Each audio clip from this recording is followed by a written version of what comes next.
What is up, guys, and welcome back to another G35 video. In this video we're going to be talking about the G35. I'm going to be giving you guys updates on like most of the things I've installed that I think should have like an update to them. We're going to show you around all the updates, and then we'll also be talking about future mods that we have, future mods that I want to do, and it'll be kind of a short video. Just want to keep you guys up to date in case you haven't watched all the videos, or for whatever reason you want to know more about any single mod and if it's worth it and how it's been holding up for like the last couple months. So one of the first mods that I want to talk about is the Specty lights. These lights are probably one of my favorite mods that are on the G35. The only thing that these lights have that is kind of iffy sometimes is that they get condensation. I ended up putting a bead of silicone all around the housing, and so far I've had these since January. I've seen no condensation on these lights, so that's one of the things that you should do if you end up buying the Specty lights. Other than that, the LED strip has always worked, the headlights have always worked, the high beams have worked, so I really have no complaints. There's nothing bad about these lights. I ended up fixing basically the problem that these lights had. So other than that, these lights have been really good. Moving on to the engine, I have this oil catch can that I bought from eBay for like 20 bucks. I wasn't gonna spend like $200-300 on a Mishimoto oil catch can when this one looked literally the same. I wanted to check and see if it's caught any of the oil.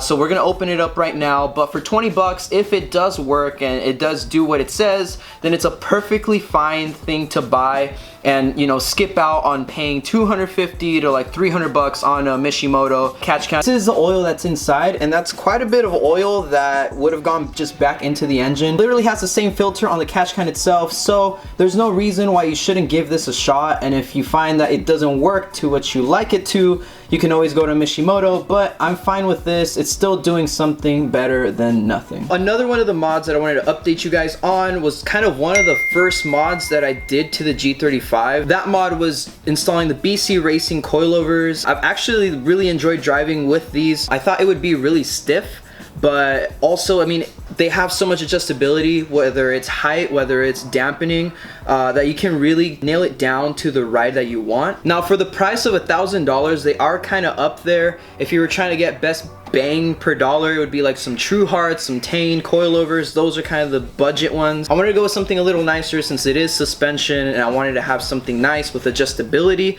That was a big thing, and you'll notice that in this car there's a lot of adjustability in things. I like to be able to have that. The BC coilovers was a no-brainer. They're a reputable brand. I've seen a bunch of people run them, so that was a no-brainer to getting these. Now for the fitment, I only have like one finger that I can put straight on for the fitment. A lot of people slam their G35s. A lot of people, you know, try to get them, you know, fender to lip on the rim. What I'm trying to do with this build is make it a better daily driver, but not sacrifice the daily driving characteristics of the car, because I do drive my car everywhere. It's my only car, so I need to be able to, you know, clear driveways, be able to go over speed bumps. I can't really afford to give up that just to have a little bit lower of a car. But right now I also have the forged 19s that come in the 05s and up on G35s. I have those being powder coated right now, and I wanted to test fit them and see how they would look. And the forged 19s, I happened to get them for a good price, so I'm looking maybe to run those for a bit. Now we're inside of the car, and I wanted to talk to you guys about one of the favorite mods that I have inside of this car. This mod is, of course, the screen, the Decida head unit, an Android head unit. It has all the bells and whistles from an Android tablet itself. It has, you know, Apple CarPlay, a bunch, every single app you can think of from Android. I can also do YouTube, so I'll be watching YouTube when I'm waiting for somebody, when I'm picking them up. So instead of having to use my phone as navigation, I already have it there. My phone pairs up as soon as I turn the car on. Now there's only two things that I really need to do to the head unit that'll make it, you know, even better. Install the steering wheel controls. Right now they're not working because I don't have it hooked up. It has two wires, easy install, just put them together and you're done. Installing a reverse camera, so you know, it does help a lot when your windows are tinted and you just don't have good visibility. Reverse camera is amazing. Now the only real con I have with this head unit is that it has overheated twice, and now when it overheats, the head unit turns off. So let's say you are using GPS and your head unit turns off because it's hot outside. You're done with music, you're done with navigation, everything just turns off. It stays maybe turned off for like 5 to 10 minutes depending on how hot it is. It's been good so far, but those are just the little 2 gripes that I had with this tablet. One of the last mods that I want to tell you guys about that I really like, and I think you guys should do it to your G35s, or even if you have a different vehicle, you should definitely do this. Doing the electric valve custom exhaust on this G35. I have it on mine, and it's just an eBay one that I got for like 80 bucks. Comes with the control and everything, so you don't have to worry about it, just routing the wire and that's it. Inside the cabin is probably my favorite thing about it, how it's quiet when you want it to be, and it can be loud when you want it to be as well. But we'll show you guys inside of the cabin and outside as well. This is with the valve closed, so it's gonna be quiet. So the idle is pretty quiet. The valve closed, the exhaust just goes through the stock muffler. So let me give it a couple revs. So it sounds pretty good. I did delete the resonator, and that's where I replaced the resonator with the exhaust cutout. What I'm gonna do now is open the valve so you guys can hear it. It's a huge difference in the way it sounds, and as soon as I open the valve, you'll be able to listen to it. Here's a little keychain that I have on my lanyard, and I just press this button, and now it opened the valve. I don't know if you guys can hear the difference, but it's a pretty big difference. So now when I rev it, it's gonna be a lot louder. Oh shoot. You guys can definitely hear a big difference. It even popped right now, which is insane. The cabin noise is still not that bad, but you can definitely hear a difference. And this is what I like about it, the adjustability to go from quiet, how you guys heard it, to loud, how it is right now, is a night and day difference. That sounds sick.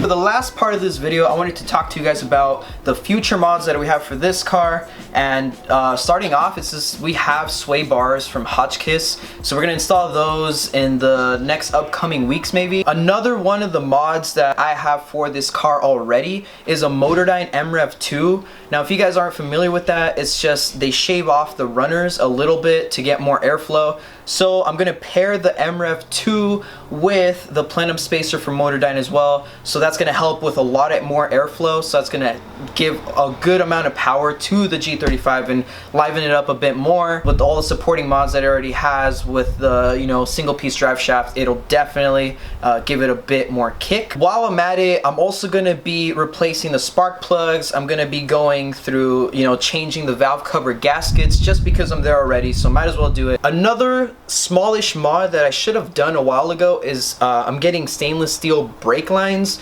It's gonna help a lot with the brake feel, and I'm also getting a brake master cylinder brace. So the firewall actually has a lot of flex on the G35s and the 350Zs when you press on the brake. So if you use a brace, it helps to control that flex on the firewall, and it helps to improve a lot of the brake feel on the pedal.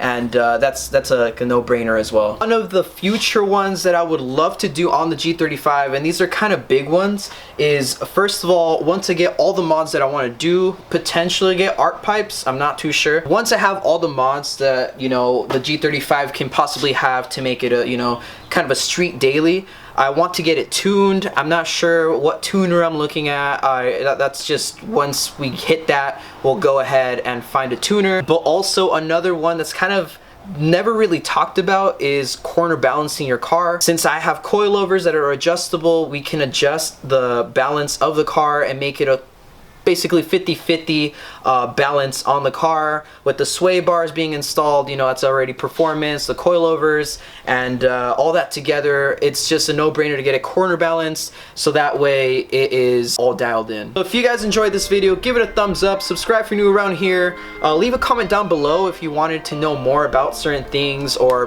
message me on Instagram and I'll reply to you guys. But other than that, we'll see you guys in the next video, and peace.